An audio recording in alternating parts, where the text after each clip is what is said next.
Dalam munajat ini sengaja akan saya sampaikan hal-hal yang ringan, tapi itu menjadi solusi, menjadi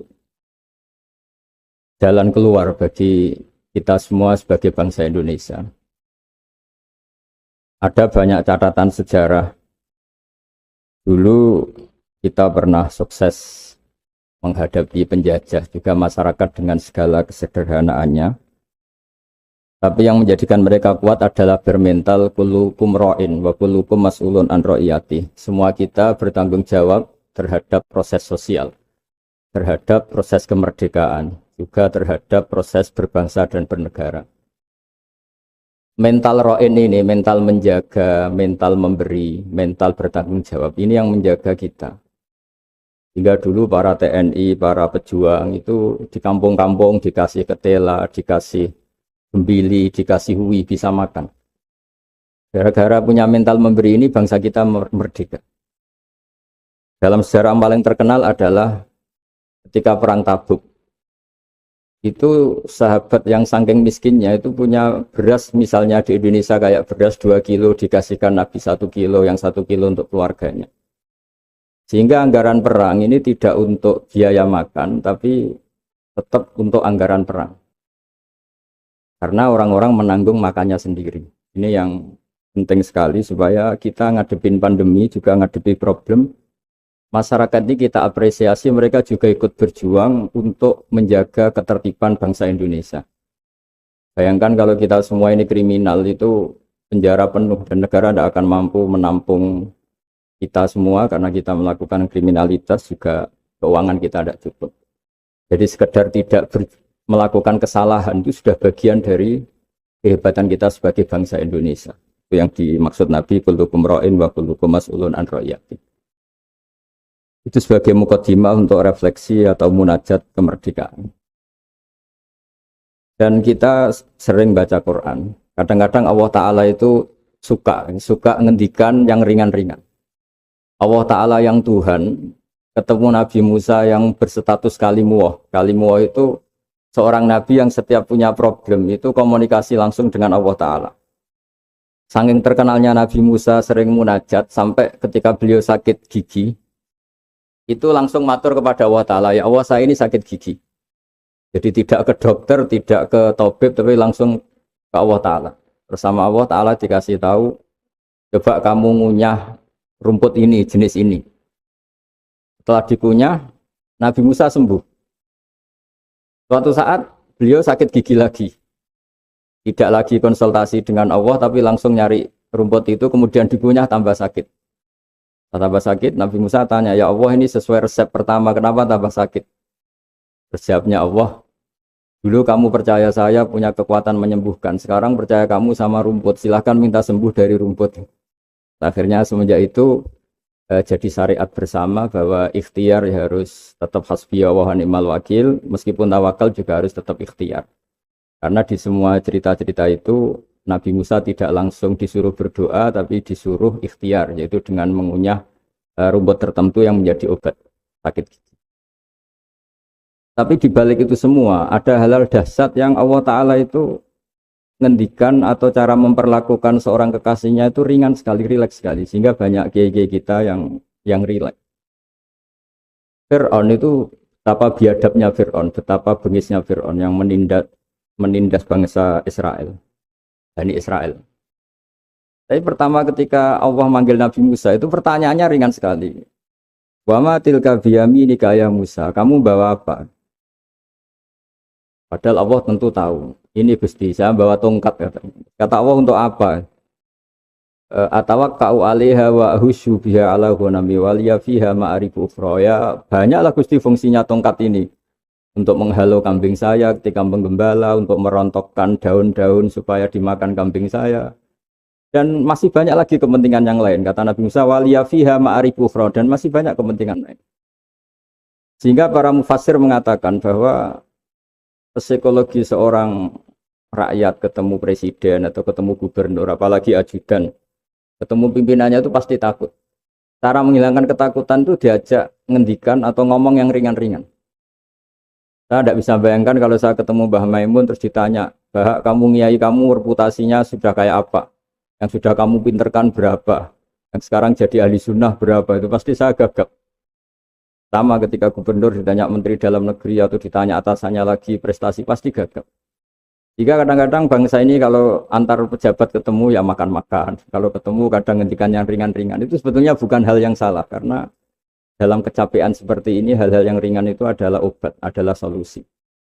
Hingga Nabi Musa tidak ditanya, kamu jadi nabi reputasi kamu apa, malah ditanya yang ringan. Wa ma tilka biyaminika ya Musa, qala hiya asaya atawakkau alaih. Hal itu juga yang kadang-kadang Nabi kalau ditanya, ayul Islam khairun ya Rasulullah, Islam yang terbaik itu gimana ya Rasulullah? Jawabannya Nabi itu unik, kadang hanya jawab it'amu to'am. It'amu to'am wa ifsa'us salam alaman arofta malam ta'rif. Ya Islam yang baik itu ya pokoknya makan-makan, itu kalau ketemu teman ya makan-makan, kalau ketemu. Lalu dibalik keriangan ini, dibalik ketenangan ini atau keriangan ini, dibalik hal-hal yang sederhana ini, terjadi fikih yang luar biasa. Ini tadi saya nanti sampainya ke habit trend. Terjadi fikih yang luar biasa. Ketika ahli fikih mengatakan senyum itu sunnat, karena tidak wajib, tidak fardhu ain. Tapi konsekuensi hukumnya bisa wajib. Ya tadi misalnya kita punya istri solihah, tentu kita butuh happy. Yang istri kita misalnya judes, yang tidak istri kita ramah senyum. Maka ini ada persaingan halal dan haram. Dan haram ini bisa menang hanya modal senyum. Yang halal karena bengis kalah. Jika dalam konteks tertentu maka yang dikatakan Nabi senyum itu sunnah. Itu tidak dimanai ulama sunnah dengan arti tidak wajib. Tapi sunnah dengan arti perilakunya orang-orang soleh. Untuk kompetisi itu pasti senyum. Karena tidak kebayang kalau yang soleh, yang baik itu bawaannya tanfir, menjadikan orang lain lari. Sementara yang batil menjadikan orang lain tertarik. Ini jangan sampai terjadi. Sehingga Islam kadang-kadang mengajarkan kita hal-hal yang ringan tadi. It'amu to'am. Ya kalau ketemu teman ya makan-makan. Kita tidak bisa bayangkan misalnya komunitas orang-orang bandar narkoba kalau ketemu anak buahnya makan-makan, rileks. Sementara kita yang soleh-soleh, meditnya minta ampun. Sehingga orang terus kapok berteman orang soleh karena bakhil. Terus mencari berteman orang batil karena sakhab. Begitu juga di perdagangan. Di perdagangan kita ingin produk halal ini menjadi inspirasi kita, menjadi mental kita. Sehingga barokahnya produk halal ini, kita tidak butuh lagi produk yang haram. Wa aghnina bi halalika an haramik. Semoga dengan halalmu ya Allah, kita tidak butuh lagi haram.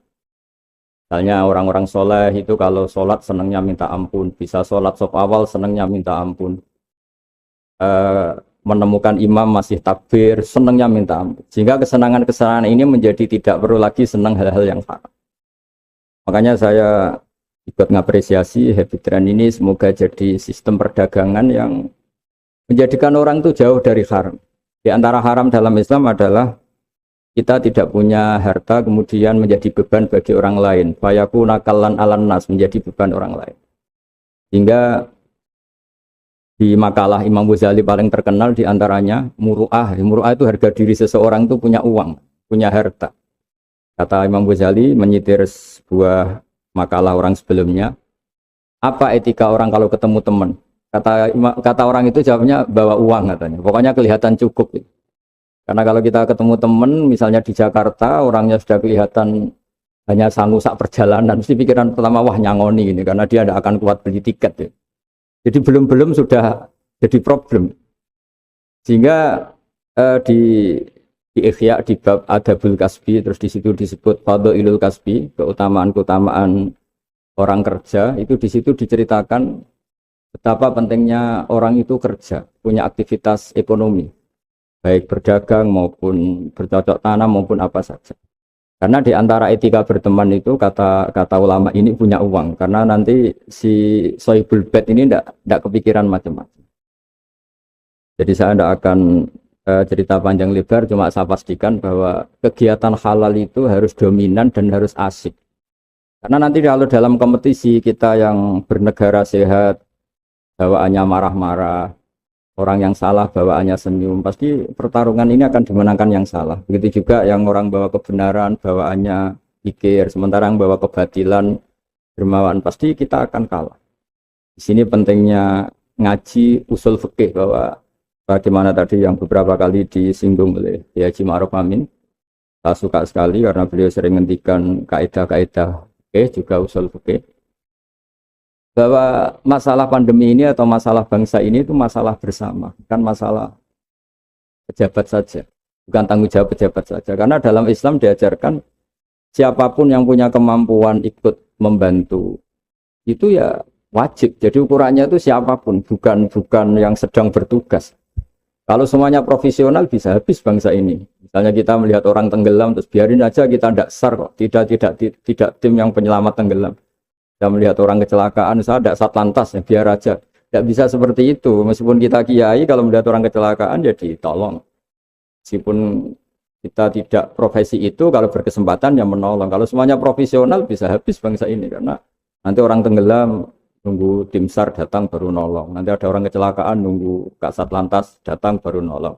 Ya tidak seperti itu. Ukurannya kalau dalam fikih ya man lahu qudratun 'alal fi'li, yang mampu melakukan ya harus melakukan.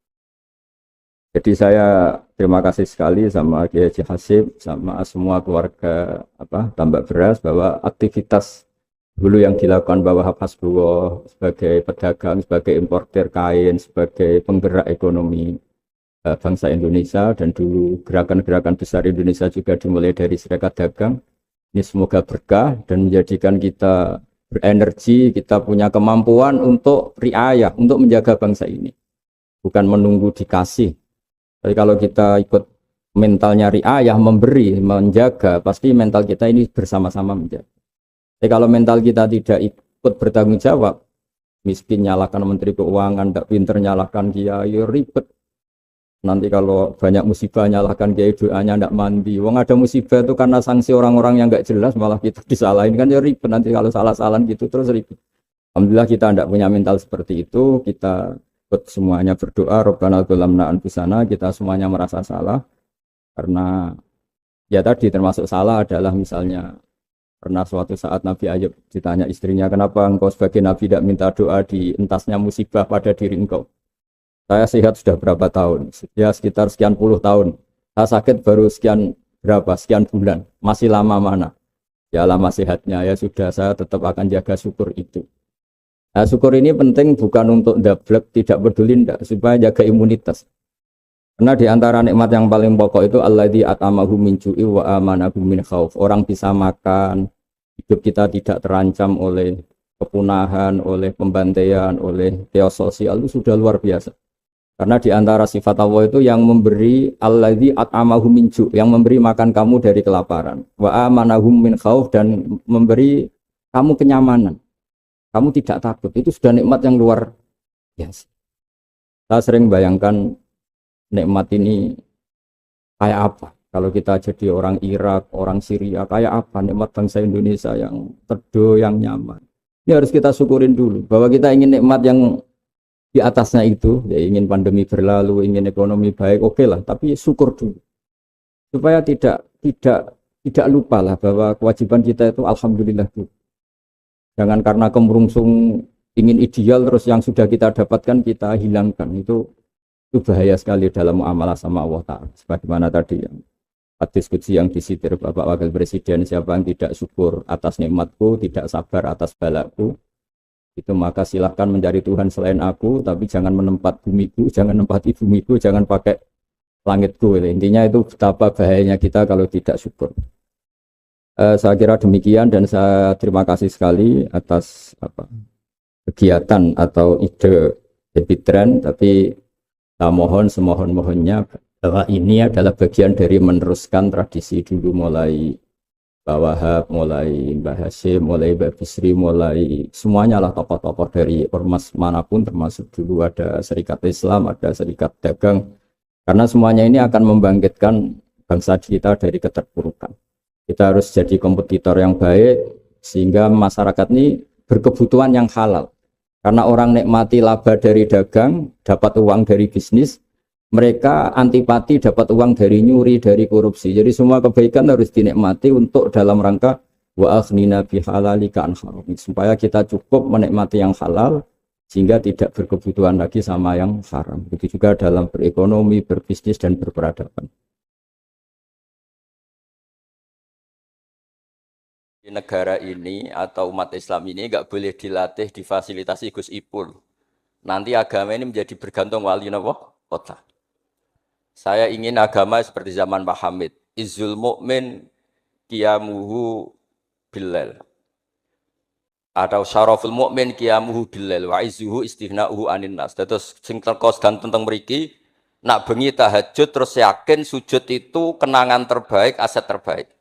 Sehingga jenengan ra perlu hasud, aku ra wali kota, aku ra kiai gede, aku ra mubalek populer karena sudah punya nikmat sing khairan minad dunya wa ma fiha.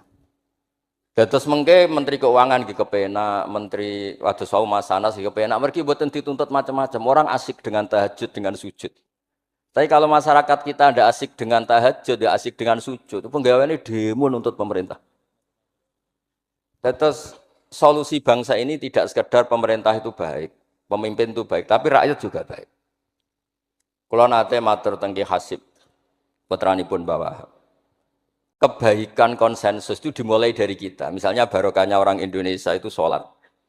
Itu banyak orang yang punya anak cantik, itu dilamar orang kaya tidak mau, hanya karena yang kaya raya ini tidak sholat. Padahal kalau nikah sama orang kaya, ekonominya selesai. Padahal miskin sekali. Jadi rakyat itu pun heroik Gus Ipul. Demi cari mantu yang sholat itu direwangi, di mantu melarat, santri, mergo sholat. Sing lamar sugih mboten sholat.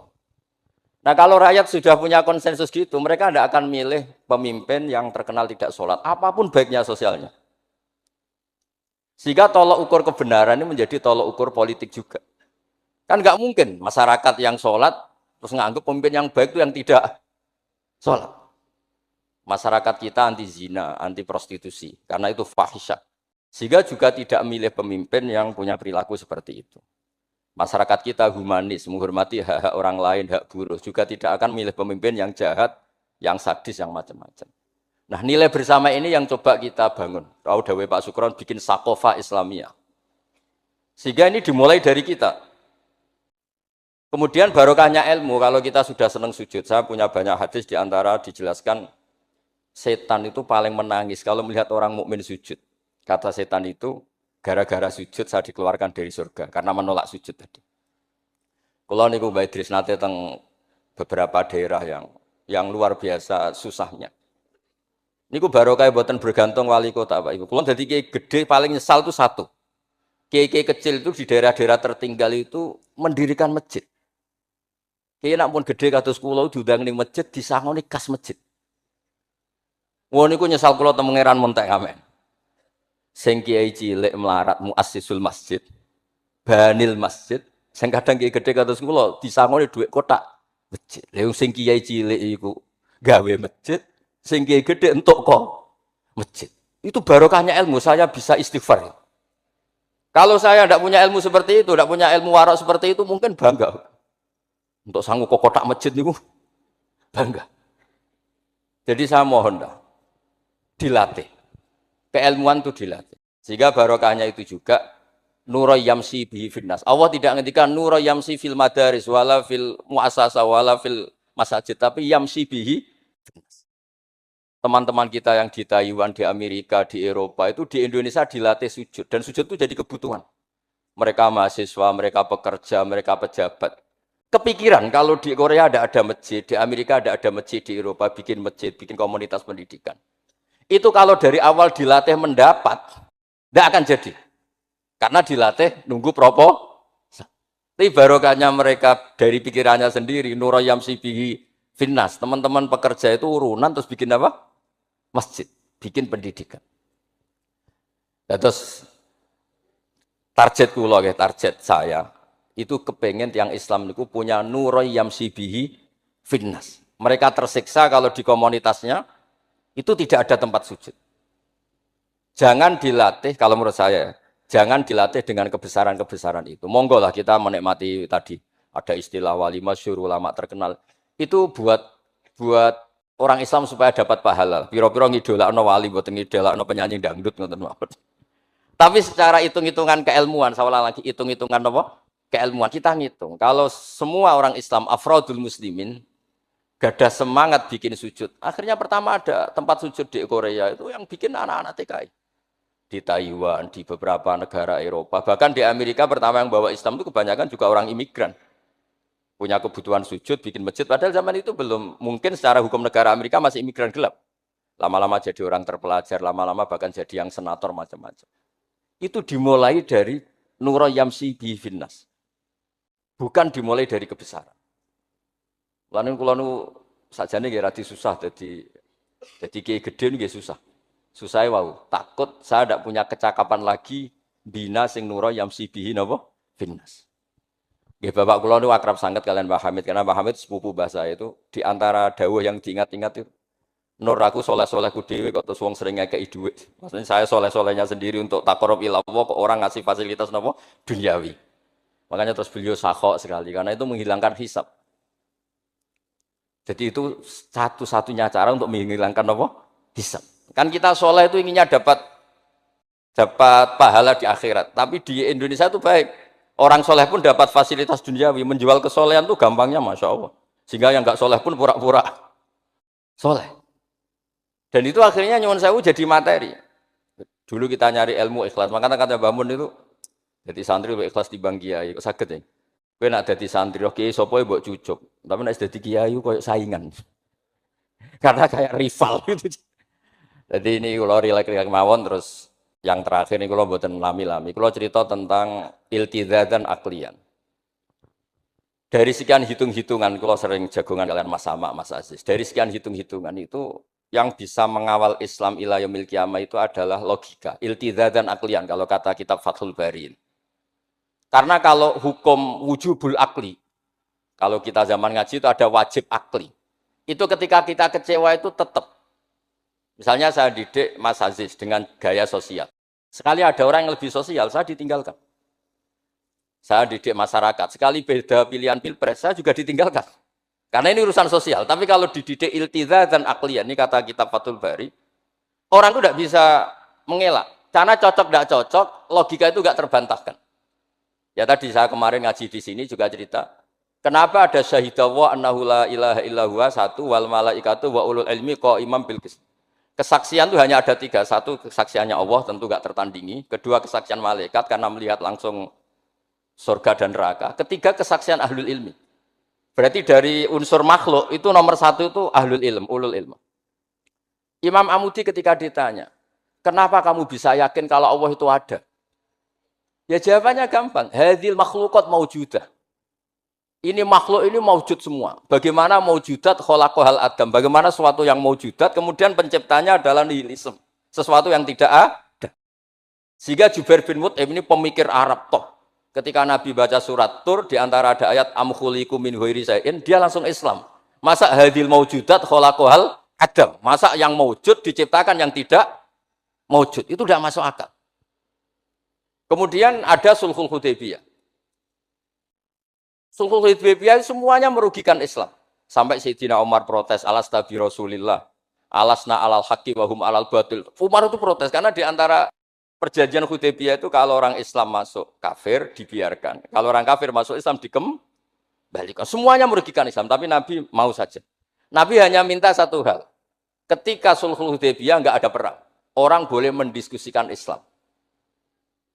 Sama siapa teks yang dikatakan Imam Zuhri? Fama futiha fil islami fathun kana a'zuma minhu. Innama kanal kital haisul taqon nas. Falamma kanatil hudnah wa wadu'atil harbu auzaruha wa amana nas ba'duhum ba'du. Fatafawadu fil hadis wal munaza'ah. Falam yukallam ahadun bil islam yaqilu syai'an illa dakhulafi. Kalau bawaan orang perang itu inginnya menang. Abu Lahab, Abu Jahal kalau perang inginnya menang. Sahabat sendiri perang inginnya menang sehingga tidak ada diskusi. Sebetulnya Tuhan itu siapa? Yang pantas jadi Tuhan itu siapa? Tapi ketika Nabi minta, oke, kita tidak perang 10 tahun, oke, semua perjanjian saya rugi gak apa-apa, tapi orang boleh diskusi Islam. Akhirnya dibanding-bandingkan. Abu Jahal dan Muhammad itu bener di. Ya bener Muhammad, Abu Jahal itu biasa bodoh nih. Muhammad mulai cilik ora tahu bodoh nih. Kita titip uang juga di Muhammad. Berarti sudah gagal Abu Jahal jadi pemimpin, yang dipemimpinkan Muhammad. Mereka zaman itu masih jangkar, masih nama Muhammad. Terus berhala, Namrud, Fir'aun. Yang jadi Tuhan itu pantasnya siapa? Kalau yang dipromosikan Muhammad, yang jadi Tuhan ya yang khalaqas samawati wal ardh. Terus Nabi Muhammad juga menantang, ara'aitum ma tad'una min dunil aruni madza khalaqu minal ardi am lahum syirkun fis samawat. Ada kualifikasi jadi Tuhan, syaratnya apa? Dia pencipta langit, pencipta bumi. Dia pencipta air, dia ini itu. Abu Jahal ndak, berhala-berhala ndak, Lata Uzza ndak.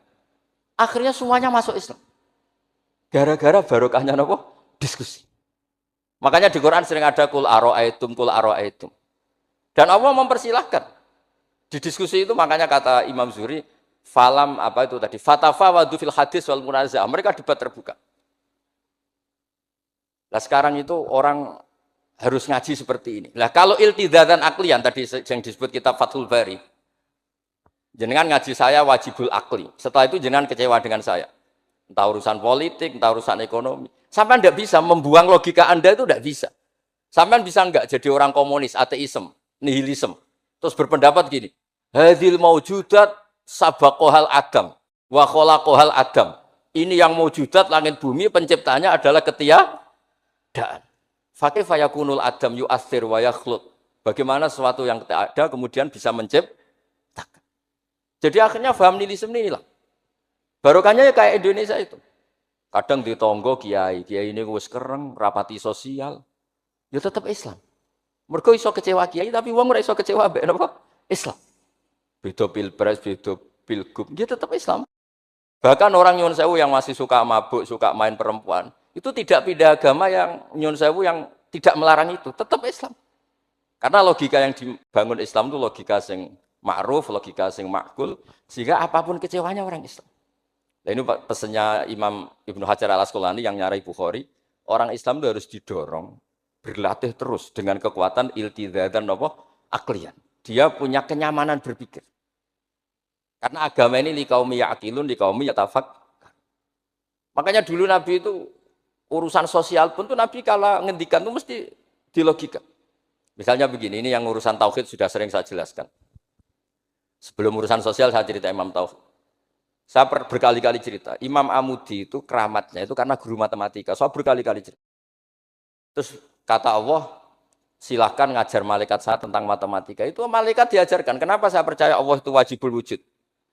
Beliau nulis, angka 2, 3, sampai 1 miliar, itu nisbatnya ke angka 1 itu nisbatul far'i ilal aslu. Semuanya itu dinisbatkan ke angka 1, yang 1 itu dasar, yang lainnya itu far'un. Bu angka 1 miliar ya dimulai dari 1, 2, 3 dari 1. Berarti al aslu adalah Allahus, somatkul huwa wahu, gambar kayak apa ruwetnya juga dimulai dari 1 titik. Nah titik ini nuktatul wujud, maka sirnya bismillah dimulai dari 1 titik. Nah kalau umat ini dilatih begitu, itu mbok kecewa kayak apa tetap Islam. Tapi kalau dilatih, penak jadi kiai. Sering diundang wali kota disangoni. Ono kiai sing ra disangoni itu serapati Islam. Enak jadi kiai top, sering diundang ning ndi dihormati. Engko sing rapati dadi top itu rapati bangga mbek Islam. Tapi kalau dilatih iltizatan aklian, apapun kondisinya, mereka akan nikmati ilmunya sendiri, nikmati akalnya apa? Sendiri. Ada beberapa kasus sosial yang gagal, tapi Nabi bisa mendidik dengan teori iltizatan akliyah. Ada istaka rojulun, syaka rojulun ila Rasulillah.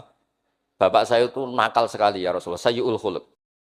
Terus bapaknya datang pakai yattaqi walal aso. Terus Nabi tanya, itu bapak kamu ya? Terus bapaknya, ini orang ini mengadukan kamu itu sayyul khuluq sama anak kamu. Terus kata bapaknya, innahu kana faqiran, innahu kana dhaifan. Wa ana qawiyun wa faqiran wa ana ghaniyun walam amna'hu syai'an min mali wal yauma ana faqir wa huwa ghaniyun wa ana dhaif wa huwa qawiyun wa yabkhalu alayya bimali. Niki tiyang anak kula niki riyen ketika kecil kula sugih dekne lemah, kula mampu dia lemah, tak urusi. Sakniki kula lemah dekne kuat mboten ngurusi kula. Terus Nabi ngendikan masame abihada min madarin wala hajarin illa baka. Semua makhluk itu menangis karena keluhan bapak kamu ini. Terus Nabi ngendikan anta wa maluka li abika. Kamu dan hasil jerih kamu itu juga aset bapak kamu. Sehingga jadi hukum fikih. Kalau al-qatil itu walid tidak bisa dikisos. Bahkan hibatul walid ya waladi boleh dirujuk. Pokoknya selalu orang tua punya hukum apa? Khusus. Ada kejadian lagi imro'atun melapor ke Nabi. Dilaporkan kalau dia sayyi'atul khuluq. Ibu saya itu sayyi'atul khuluq gini-gini ya Rasulullah. Jawabnya Nabi unik. Lima dalam takun kadzalik, khina hamalat katis ata asyurin. Kenapa kamu tidak ngomel-ngomel seperti ini ketika dia masih baik? Itu yang mengandung kamu 9 bulan. Tapi innaha sayyatul khuluq. Lima dalam takun kadzalik, khina ardu'atka haulaini kamilan. Terus, tapi innaha sayyatul khuluq. Lima dalam takun kadzalik, khina sahirat lailaha. Khina sahirat laka lailaha. Wa khina asma'at laka naharuha. Kenapa kamu tidak ngomong seperti itu ketika kamu masih butuh susunya, butuh binaannya. Sekarang kamu kuat baru ngomong gitu. Terus kata pemuda tadi, lakot jazaituha ya Rasul. Saya sudah membalas itu. Apa balasan kamu? Lakot hajat tuha ala unuki. Dia pernah haji tak gendong. Tapi Nabi ngendikan, fawwah ma jazaitaha. Kamu tetap tidak bisa balas jasa ibu kamu. Jadi orang ketika ingat sisi sayyatul khuluq ibunya ketika sepuh, Nabi mengeset ulang. Apa seperti itu? Lima dalam takun kadzalik. Kenapa ibu kamu tidak sayyatul khuluq ketika hamalat katis ata asyurin? Kenapa saat itu kamu tidak digugurkan, dibuang ke kali daripada dia anak akhirnya nggak ngaku jasanya orang tua?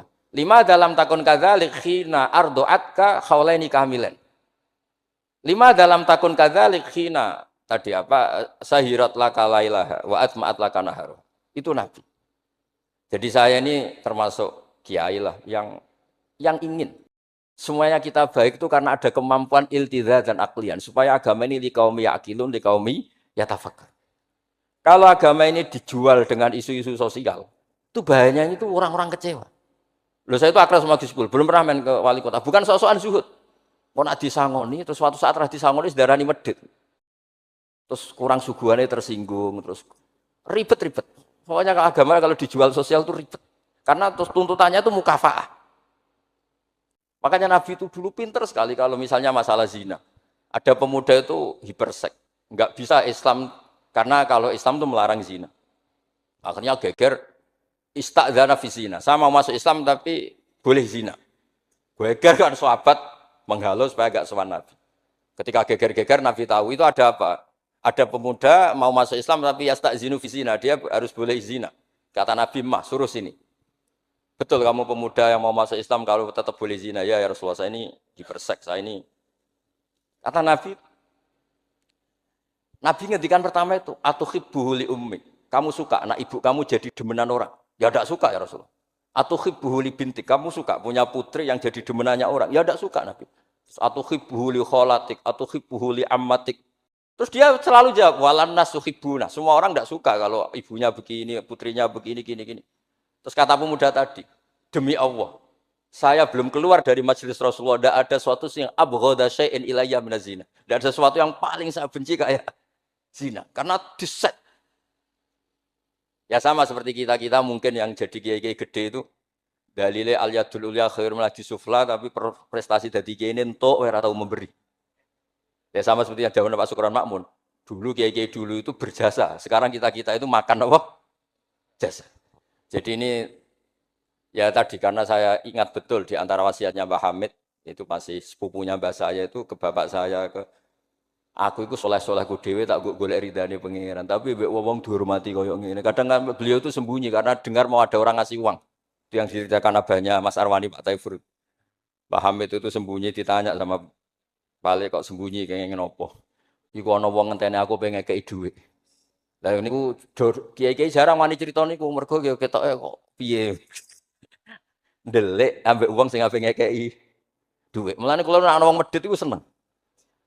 Kula niku dadi kiai sing salam tempel iki kathah. 1.000 ya njaluk swarga, 1 juta ya njaluk swarga. Gus Ipul 5 juta njuk dadi presiden wah malah larang meneh. Mergo logika kula logika sederhana. Nek ana wali santri kok lomo ya tak dhuwit tak nggo apa lah. Riyen Mbah Hamid ati kei dhuwit wong macam-macam niku wonten sing tangklet. Itu kan dhuwit yang macam-macam Mbah Hamid. Engko ora ana gunane, ya terus dikasihkan fakir miskin. Nek ana wali santri medhit kula nggih seneng. Ngringakno hisab. Ya ora pesen swarga. Lah itu ilmu namanya. Disenengi wong ya enak, dimedhiti wong ya enak. Mergo 1.000 njaluk swarga atuk sena salam templek gak nuntut apa-apa kan. Saya itu pengagum Imam Syafi'i ya karena ilmiah. Imam Syafi'i itu ditanya orang. Tadi orang yang cium tangan Anda, yang hormat Anda, di luar tuh ngomel-ngomel ngerasanin Anda. Jawab Imam Syafi'i lucu. Berarti saya wibawa. Buktinya depan saya tidak berani. Dianggap enteng mohon. Berarti saya wibawa. Buktinya di depan saya tidak berani. Ada orang lagi, itu separuh kampung itu tidak suka kamu. Jawab Imam Syafi'i enak, malah enak rautang. Mergo nak seneng ku macam-macam kan. Man ahsana ilaika faqad qayyadaka, wa man asa ilaika faqad atlaqaka. Orang yang baik dengan kamu itu ngikat kamu. Tapi kalau orang yang jelek sama kamu, atlaqaka, membebaskan kamu. Kamu naik Alphard gak perlu monggo nak badhe derek, ora cocok, lewat saja kan. Jadi itu Imam Syafi'i. Jadi dunia itu dianggap enteng saja. Ada seorang Habib alim alama diceritain orang. Dulu saya kaya tuh teman-teman main ke sini, tapi setelah saya jadi kuli pasar gak ada yang main ke sini. Dikandani sama Habib itu, malah bagus toh. Nak kancamu sing sugih tetep niliki kowe, malah nonton kowe pas dadi pangkul guru pasar. Malah kowe isin digo delok-delokan. Jadi monggo sing melarat kancane do mirip malah alhamdulillah. Anak sering dolan malah sampean isin perkara digo delok-delok. Itu ulama dulu. Jadi fenomena sosial itu diamati enteng saja. Makanya kalau sering ngajari, nak bojomu ngamuk sing syukur. Lah kok saged syukur? Malah ra njaluk blonjo. Nak lagi harmonis malah ngajak ning mall balang malah mahal. Jadi apa ya? Saya itu ingin keilmuan ulama dulu itu ya kayak hikam. Hikam itu udah ada yang enggak baik. Enteng saja. Mata a'toka asyadaka birrah wa mata mana'aka asyadaka qahrah. Kalau Allah sedang memberi kamu, anggap saja Allah ingin memperlihatkan kalau dia itu al-barur rahim, zat yang baik. Wa mata mana'aka asyadaka qahrah. Kalau Allah tidak mengasih keinginan kamu untuk menunjukkan kalau Allah itu al-qahar, al-jabbar, zat yang enggak bisa diintervensi. Sama di pangeran dirayu sepuhe gelem kan sawangane murahan. Ya sekali-kali egois, gak dituruti. Makanya wa mata mana'aka asyadaka qahrah. Jadi enak saja, pasti kasih Allah ya Allah itu. Ya, kiai yang sering dongo ya bagus, menunjukkan lemahnya. Tapi banyak juga kiai yang dongo itu sepisan terus sudah. Wa inna ma yunabbahu man yajuzu alil ikhfal, yang bisa diingatkan itu orang yang mungkin lupa. Doa kemarin Allah masih ingat, kok tak ingatkan lagi itu gimana? Wong Allah tidak lupa. Kalau nate ngalami usul niku teng Ka'bah bar donga. Sampai 2 hari pe donga mboten saged. Mergo isin pe pangeran. Pangeran wingi rak yo ijek eling, lha apa tak baleni meneh. Itu jenis wa inna ma yunabbahu man yajuzu alil ikhfal, yang boleh diingatkan orang yang potensi lupa. Padahal Allah tidak. Jadi makomnya wali itu ada yang seneng donga, dalil iftiqori wa tirori, ada yang enggak suka. Enggak sukanya bukan karena enggak mau doa. Karena doa yang kemarin-kemarin sudah dicatat dan Allah tidak akan apa? Lupa. Terus kalau suwun ada iltizatan aklian dalam semua proses beragama kita sehingga agama ini tidak dipertaruhkan sama hukum-hukum apa sosial. Ya misalnya kawin, sampean kawin kadang dibojo macam-macam. Sampean nak eling kawin sunah Rasul, aghdulil basar wa ahsanul farji selesai. Karena itu menguntungkan kita jadi ahsanul farji. Bisa mengekang kita dari zina. Tapi kalau sampean kawin nak bojone ramah seneng, nak bojone sayang seneng. Padahal ora pati sayang, kan sering kecewa. Mulang juga gitu kata Mbah Mun, kowe mulang niati merintahi pangeran. Jadi santri kowe paham ra paham ya seneng. Tapi nak sampean mulang kepen paham lho, jebule santrimu ora paham. Kan gelok. Nah, Islam itu kata Imam Fathul Bari tadi, orang Islam itu harus dilatih iltiza dan akliyat. Terus kata beliau, itu yang yu'abbiru anhu syara' bi halawatil iman. Itu yang dimaksud salasun mangkunna fihi wajada halawatal iman. Nikmatnya iman itu karena kita sudah menemukan apa iltizadzan akliyah. Nggih ngoten mawon kula ni bagian logika kula kepengin jengben mboten sakula Mas Mamak, Mas Aziz niki waris wali nih. Terus waris wali ya kudu keramat, aja mbae wali terus melok keramat putune tapi ra melok dadi wali niku. Wingi mun kula sukani kitab Khilatul Auliya dadi akan daftar. Niku 8 jilid. Niku belajar sak jilid mun dadi wali. Napa malih nak 8 napa? Jilid itu sakit bersaing kalian bae niku. Nah. Terus sama-sama kalau sukani kitab Ithaf. Kitab Ithaf itu kata Mbah Mun seneng cerita kitab Ithaf. Dikarang Sayyid Zabidi, Murtada Zabidi. Itu kalau Mbah Hamid Pasuruan, misalnya Mbah Hamid, Mbah Dimyati, terus Mbah Mahfud, Mbah Abdullah, Mbah Abdul Manan. Ini awaluman lazama min ahli Jawa nih Sayyid Sinten Zabidi. Dan kitab Ithaf itu Masya Allah, belum ada kitab nyarai Ikhya sampai 800 tahun kalau enggak 700 tahun. Kan Ithaf itu sekitar tahun 1300 Hijriah, Ikhya itu sekitar tahun 500 sampai 600. Niku nak nyarai itu semuanya ilmiah. Yang paling saya haru itu, ini sebagai penutup, yang paling saya haru itu ketika cerita sholawat. Nabi jadi nabi itu setelah Isa dituhankan oleh penggemarnya. Sampai overacting, sampai Nabi Isa itu dituhankan. Monggo guys. Tapi terus Ithaf cerita, kalimat sholawat itu kalimah yang umat ini tidak akan overacting menuhankan Rasulullah Muhammad Shallallahu Alaihi Wasallam. Karena Allahumma itu pemberi, Nabi itu penerima. Kita tetap mencintai Nabi yang luar biasa, tapi tetap Allah itu pemberi, Allahumma pemberi, Nabi Muhammad penerima. Sehingga nggak akan salah posisi, yang Allah tetap Tuhan, yang Rasulullah Muhammad tetap abduhu wa rasuluh. Barokahnya redaksi sholawat, Allahumma sholli ala sayyidina Muhammad. Yang Allah tetap Tuhan, yang Rasulullah tetap abduhu wa rasuluh. Apapun senang kita pada Nabi. Nah, itu juga barokahnya apa? Makanya kata Burda yang sering dikutip Sayyid Muhammad, kalau madah Nabi dakmat da'athun nasorofi nabihimi wahkum bima syi'ta madhan fihi wahtakim. Dan itu kalimat yang luar biasa, yaitu kalimatus sholawat. Menunjukkan mahabbah ke Rasulullah, tapi posisinya Allah tetap al-mu'ti, Nabi tetap al-mu'ta. Wa nabi wa injalla qadruh muhtajun ila rahmatihi ta'ala. Itu kata Sayyid Zabid. Kayak apa barokahnya ilmiah? Sholawat yang redaksi kita baca terus, ternyata itu yang menjadikan hadil ummah tidak akan terperosok kayak orang-orang Nasrani.